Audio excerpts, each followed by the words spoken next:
Hello everyone, welcome to my channel. बिना किसी देरी के शुरू करते हैं इस ड्रामा का हिंदी एक्सप्लेनेशन। तो आगे बढ़ने से पहले मेरी आप सभी से रिक्वेस्ट है कि प्लीज़ अभी तक चैनल को सब्सक्राइब नहीं किया तो सब्सक्राइब कर लें। तो स्टोरी स्टार्ट होती है दो ट्विन सिस्टर से जो कि टोटली एक दूसरे से अपोजिट होती है। सियोन जो कि ओवरवेट लड़की होती है जो कि सिंगिंग में बहुत ही अच्छी होती है, लेकिन अपने ओवरवेट होने की वजह से किसी भी सिंगिंग कंपटीशन में सेलेक्ट नहीं हो पाती है और स्कूल में भी हमेशा उसके ओवर साइज होने की वजह से मजाक बनता रहता था, जिसकी वजह से उसका सेल्फ कॉन्फिडेंट खत्म हो चुका होता है।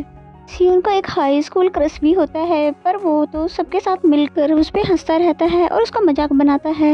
नेक्स्ट सीन में इसकी सिस्टर को दिखाते हैं, सिया, जो कि बहुत ही ज्यादा सुंदर, ब्यूटीफुल एक्ट्रेस और सिंगर और मॉडल भी होती है। बहुत ज्यादा पॉपुलर और फेमस भी होती है, लेकिन वो बहुत ज्यादा घमंडी होती है। साथ ही वो एक गर्ल्स ग्रुप मेरिकल की एक मेंबर भी होती है और सिया अपनी सिस्टर को बिग साइज होने की वजह से उसको एक्सेप्ट ही नहीं करती है। और जब भी उसका कभी इंटरव्यू होता है तो सिया उसको रूम में ही रहने के लिए कहती है और अपने सभी फैंस से उसको हाइड रखती है।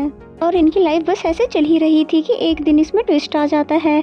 सेल का डॉग कहीं पर भाग जाता है और जिसकी वजह से बहुत ही ज़्यादा परेशान हो जाती है और उसको हर जगह पे ढूंढने लग जाती है। और बहुत ज़्यादा अपने डॉग को ढूंढने के बाद भी उसका डॉग मिल नहीं रहा होता है। सुबह से शाम हो जाता है उसको अपने डॉग को ढूंढते ढूंढते और फाइनली उसको अपना डॉग मिल ही जाता है। और वहीं पर उसको एक लेडी भी बेहोश दिखती है, तो सियोल उस लेडी की हेल्प कर देती है। बट वो लेडी तो कोई नॉर्मल लेडी नहीं होती है, वो एक मिस्टीरियस टैरो कार्ड लीडर होती है, जो कि सियोन का फेस देखते ही पहचान जाती है कि ये बहुत ही परेशान टाइप की लड़की है। तो वो सियोन की हेल्प करने की सोचती है और फिर उसको एक टैरो कार्ड सेलेक्ट करने के लिए बोलती है और साथ ही उसे एक विश भी मांगने के लिए कहती है। वैसे तो सियोन को इन चीज़ों पे बिल्कुल भी भरोसा नहीं था, लेकिन फिर भी वो विश कर देती है कि अगर ऐसा कुछ सच है तो क्यों ना मेरी बॉडी सिया की बॉडी से चेंज हो जाए।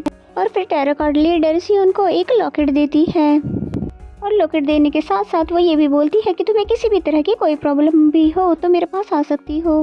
एंड देन नेक्स्ट सीन में सियोन जैसे ही घर वापस जा रही होती है तो सडनली उसको चक्कर आ जाता है और वो वहीं पर बेहोश होकर गिर जाती है। और दूसरी तरफ हम सिया को दिखाते हैं जो कि डांस प्रैक्टिस करते समय वो भी बेहोश हो जाती है। और फिर आता है कहानी में ट्विस्ट, यानी कि नेक्स्ट डे जब वो दोनों उठते हैं तो दोनों की ही बॉडी चेंज हो जाती है, जो कि एक दूसरे को देखते ही बहुत जोरों से चिल्लाते हैं। जिसके बाद सियोन ने सिया को पूरी कहानी बताती है और फिर वो दोनों टैरो कार्ड लीडर के पास जाते हैं, पर वहाँ जाकर उन्हें पता चलता है वो घर पर नहीं है बल्कि 30 डेज के लिए वेकेशन पर गई हुई है। फिर भला हो भी क्या सकता था, ये दोनों एक दूसरे को एक्सेप्ट कर देती है और साथ ही एक दूसरे को समझने की कोशिश भी करने लगती है। एंड देन हमें नेक्स्ट सीन दिखाया जाता है नेक्स्ट डे का, जहाँ पर सिया बहुत हैप्पी सैप्पी होकर स्कूल जा रही होती है। अब तो सिया को ना ही डाइटिंग की चिंता है और ना ही किसी डांसिंग की तैयारी करनी है। तब उसके क्लासमेट्स उसको आकर बुली करना शुरू कर देते हैं, लेकिन सिया कुछ भी नहीं कह पाती है क्योंकि उसकी बहनों से ऐसा करने से मना कर रखा था। एंड देन नेक्स्ट सीन में हमें सियोन को दिखाते हैं जो कि सिया के स्टूडियो आई होती है, लेकिन उसकी तरह वो बिल्कुल भी बिहेव नहीं कर पाती और ना ही उसकी तरह डांस कर पाती है, क्योंकि उसमें स्टार्टिंग से ही सेल्फ कॉन्फिडेंस तो था ही नहीं, जिसकी वजह से उसके सबके सामने परफॉर्मेंस करना बहुत ज़्यादा मुश्किल हो जाता है। जिसके बाद वो थोड़ा रिलैक्स होकर सोचने लगती थी कि वो कैसे अपने रूम में डांस और सिंगिंग किया करती थी। जिसके बाद क्या होना था, यानी कि वो पूरे कॉन्फिडेंट में आती है और बहुत ही अच्छा डांस और सिंगिंग करती है। और उसकी सिंगिंग तो इतनी ज़्यादा अच्छी होती है कि वहीं पर जो दूसरा सिंगर हैसुन खड़ा होता है वो भी उसकी सिंगिंग का फ़ैन हो जाता है। एंड देन जैसे ही वो अपनी परफॉर्मेंस ख़त्म करने के बाद सीढ़ियों से उतर ही रही होती है कि तभी उसका पैर फिसलता है और वो सीधे हैसुन के ऊपर जाकर गिर जाती है और हैसुन को तो उससे फर्स्ट साइड वाला लव हो जाता है। एंड देन सियो से वो डुएट करने के लिए बोलता है अपने साथ, जिस पे वो मान जाती है और फिर यहीं से इनकी स्टार्टिंग होती है फ्रेंडशिप। और धीरे धीरे इनकी फ्रेंडशिप लव में कन्वर्ट हो जाती है, लेकिन ये अपने रिलेशनशिप को सभी से हाइड रखते हैं। एंड देन नेक्स्ट सीन हमें सिया का दिखाया जाता है, जिसे अपनी सिस्टर की एक सीक्रेट डायरी मिलती है जिसमें सब कुछ लिखा हुआ होता है कि कैसे उसके क्लासमेट्स और इवन कि उसके हाई स्कूल क्रश भी उसका मजाक बनाते हैं। फिर क्या था, सिया अपनी सिस्टर का बदला लेने के लिए सोचती है और फिर जाकर उन सभी लड़कियों की लुक्स का मजाक भी उड़ाने लग जाती है और साथ ही सियोन के क्रश का भी अच्छे से क्लास भी लगा देती है। और ये सब करके तो सिया को बहुत ही ज़्यादा मज़ा आता है, क्योंकि फाइनली उसने अपनी बहन का बदला जो ले लिया है। और इन सभी की अच्छे से क्लास लेने के बाद, इन लोगों पे हंसने के बाद वो यहाँ से मज़े लेते हुए निकल जाती है। और फिर धीरे धीरे सिया सियोन के स्कूल में बहुत ही ज़्यादा फेमस होने लग जाती है, क्योंकि उसका स्टाइल तो क्योंकि सिया का होता है। और लड़के तो सियोन के फैन हो जाते हैं और कुछ लड़कियां तो उससे डांस देखने भी लग जाती है। और सियोन का बिहेवियर चेंज देखकर उसका क्रश तो उसको लाइक भी करने लग जाता है। एंड देन नेक्स्ट सीन में हमें सियोन को दिखाते हैं जो कि उसे रॉकेट से रिलेटेड एक मैजिक का पता चला था। और वो ये होता है कि वो जब जब भी कुछ विश मांगती थी तो वो विश तो पूरी हो जाती थी, लेकिन हर बारी उस विश के पूरा होने के साथ साथ कुछ बहुत सारी गड़बड़ियां भी होने लग जाती थी।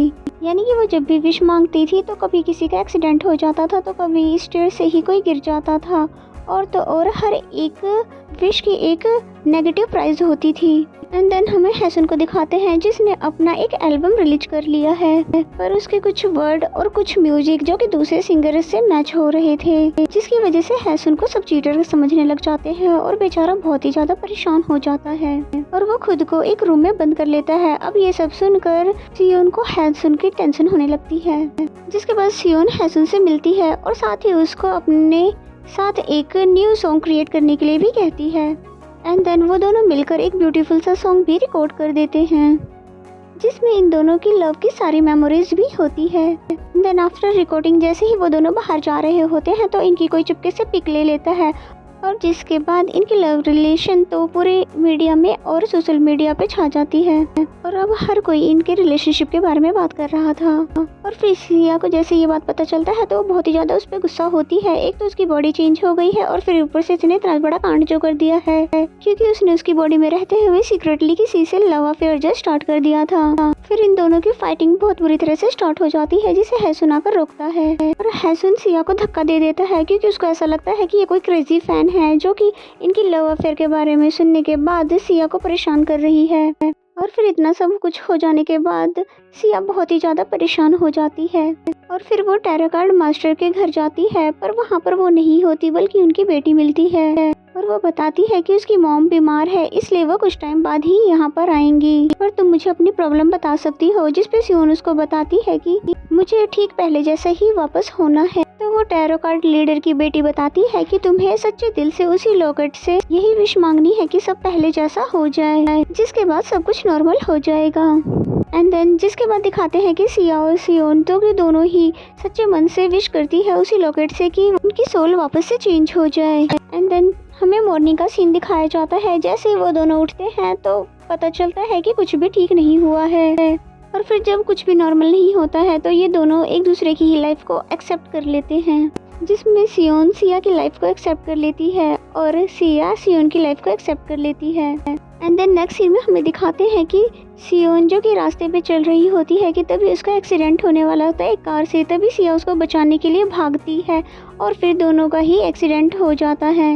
एंड देन जब दोनों की हॉस्पिटल में आंखें खुलती है तो उन्हें पता चलता है कि उनकी सोल वापस में चेंज हो चुकी है और टैरो कार्ड लीडर भी वापस आ चुकी थी, और हो सकता है इसीलिए सब कुछ आसानी से नॉर्मल भी हो गया। और अब जब सब कुछ नॉर्मल हो गया है तो सिया हैसन से ब्रेकअप कर लेती है। वही सियोन की मुलाकात हाई स्कूल क्रश से होती है और वो उससे माफ़ी मांगता है, साथ ही उसे फ्रेंडशिप करने के लिए भी कहता है, लेकिन वो मना कर देती है क्योंकि वो अब भी हैसन को ही लाइक करती थी। और साथ ही हमें सिया और सियोन की दोनों की बॉन्डिंग भी दिखाते हैं जो कि अब बहुत ही ज़्यादा स्ट्रॉन्ग हो चुकी है पहले के मुताबिक। और फिर सिया सियोन को सिंगिंग ऑडिशन देने के लिए फोर्स भी करती है और वहाँ का जज कोई और नहीं बल्कि हैसन ही होता है। और फिर सियोन सिंगिंग स्टार्ट करती है। तो ये वही सॉन्ग होता है जो कि हैसन और सियोन ने एक साथ मिलकर रिकॉर्ड किया था, जिस सॉन्ग के अंदर उनकी स्टार्टिंग से लेकर अब तक की पूरी लव स्टोरी होती है। और फिर सॉन्ग जैसे ही ख़त्म हो जाता है तो हैसन उसे बोलता है कि फाइनली मैंने तुम्हें ढूंढ ही लिया। और फिर इसी हैप्पी एंडिंग के साथ ये ड्रामा भी एंड हो जाता है। तो मेरा एक्सप्लेनेशन अगर आपको अच्छा लगता है तो वीडियो को लाइक करें और चैनल को अभी तक सब्सक्राइब नहीं किया तो सब्सक्राइब कर लें। तो मिलते हैं ऐसे ही किसी और मज़ेदार स्टोरी के साथ, तब तक के लिए bye bye and take care.